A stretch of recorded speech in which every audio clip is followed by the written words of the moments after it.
Auzubillahiminash-shaytanir-rajeem. Bismillahir-rahmanir-rahim. Assalamu alaikum, dear students. We have discussed about the silent features of first two groups of plants, that's algae and bryophyta. Today we will take up the third group, that is pteridophytes or pteridophyta. This pteridophyta, it has been derived from two Greek words, pteron and phyton. Pteron means feather, phyton means plants. So these pteridophytes means plants with feather like fronds, with feather like fronds, feather like fronds, or simply ferns. These are also known as ferns.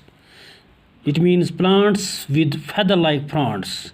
Kashir pait wano is tam plant yemen तीरन ही पंतुल छ आसा. Feather go तीर, feather like fronds. The leaves or fronds in this plant, they are feather like. That is why we call them as feather plants or plants with feather like fronds. The term pteridophyta, the term pteridophyta was coined by Haeckel. The term pteridophyta was coined by Haeckel in 1866. The term pteridophyta was coined by Haeckel in 1866. These pteridophytes, these are the most primitive vascular plants. These are the most primitive vascular plants. These are the most primitive vascular plants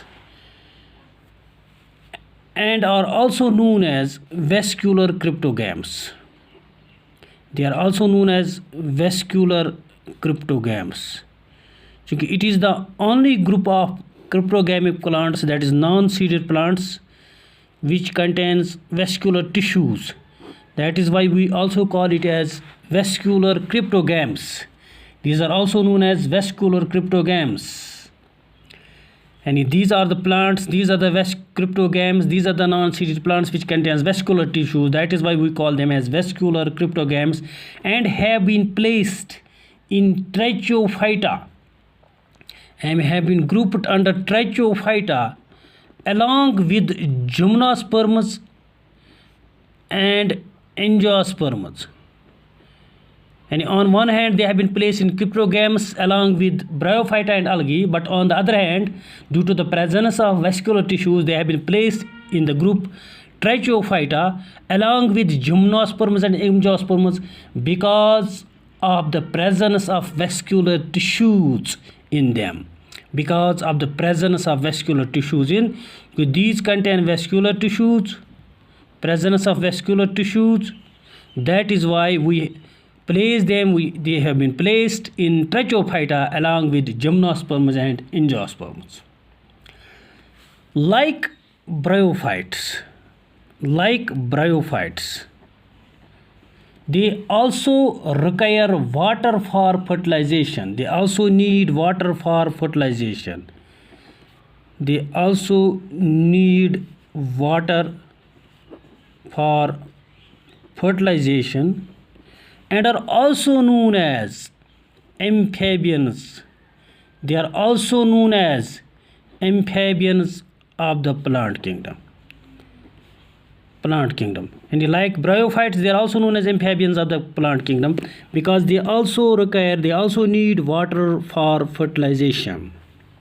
In comparison to bryophyta, they have been placed between bryophytes and Gymnosperms, but in comparison to bryophytes, it is a smaller group. In comparison to bryophytes, it is a smaller group represented by about 400 genera. Bryophytes are represented by 960 genera, but pteridophytes is a smaller group comprising of about 600 genera and 10,500 species.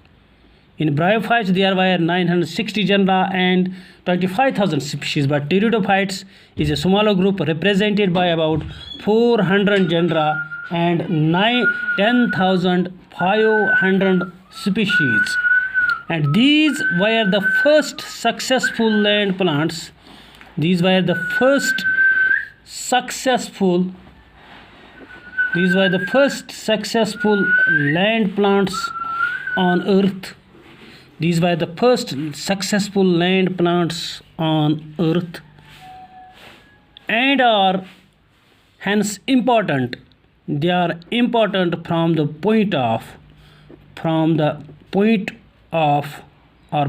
viewpoint of evolution. These are considered to be the first successful land plants and are thus very important from the point of evolution. From the viewpoint of evolution, they are very important because they are considered, although bryophytes are considered to be the first land plants, but these are the first successful land plants. That's successful. And these pteridophytes, they form the opening phase of vascular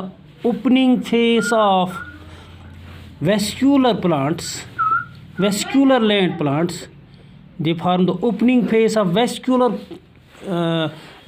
opening phase of vascular land plants and are also known as botanical snakes. They are also known as botanical snakes or vascular amphibians. These form the opening phase of vascular land plants and are also known as botanical snakes or vascular amphibians. They are also known as these botanical snakes or vascular amphibians. These pteridophytes, they show heteromorphic alternation of generation. They show heteromorphic alternation of generation. The main plant body, any heteromorphic alternation of generation, that is alternation of two generations, sporophytic and gametophytic. In all the living organisms, in all the plants, we have two generations, that is gametophytic and sporophytic generations. They show a heteromorphic alternation of generation. That is, here the morphology of this sporophytic and gametophytic generation is totally different. The main plant body is sporophyte. That is diploid. We have seen in bryophytes, the main plant body is gametophyte, but here the main plant body is sporophyte. It is diploid. It is independent. And autotrophic. And dominant phase in the life cycle.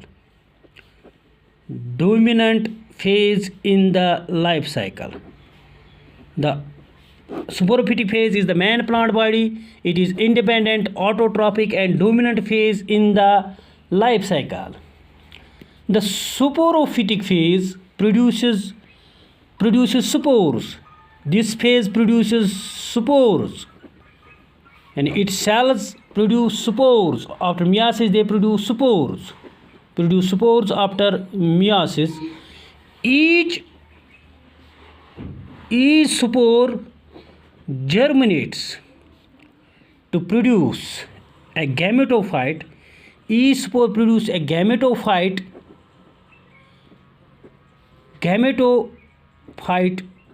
called prothallus. And in this spore, the diploid cells of the sporophyte, they undergo meiosis to produce spores. These spores germinate to produce gametophyte, to produce haploid phase called prothallus. This prothallus, it is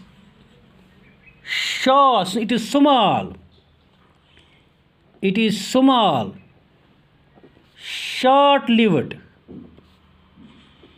but independent and possess bears sex organs. Bears sex organs, and it is the only plant group, it is the only group in which both the phases, that is gametophytic phase and sporophytic phase, they are independent. Their body is independent, although it is small, short lived, but it is independent and possess sex organs.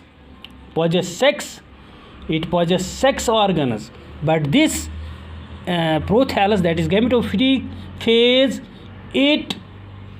although it is reduced, it is small but free living, that's independent, it is free living, independent, multicellular and non-vascular haploid phase.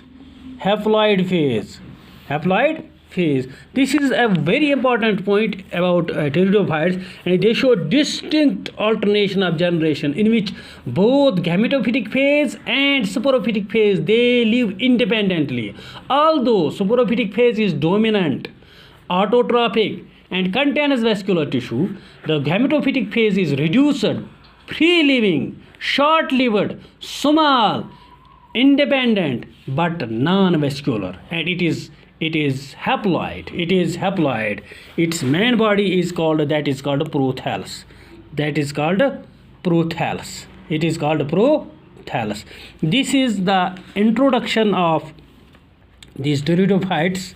The silent features of this group of plants we will take in another class, but before winding up this lecture, let me repeat: pteridophytes, this is the third group of plants. This pteridophytes, it has been derived from two Greek words, pteron and phyton. Pteron means feather and phyton means plants.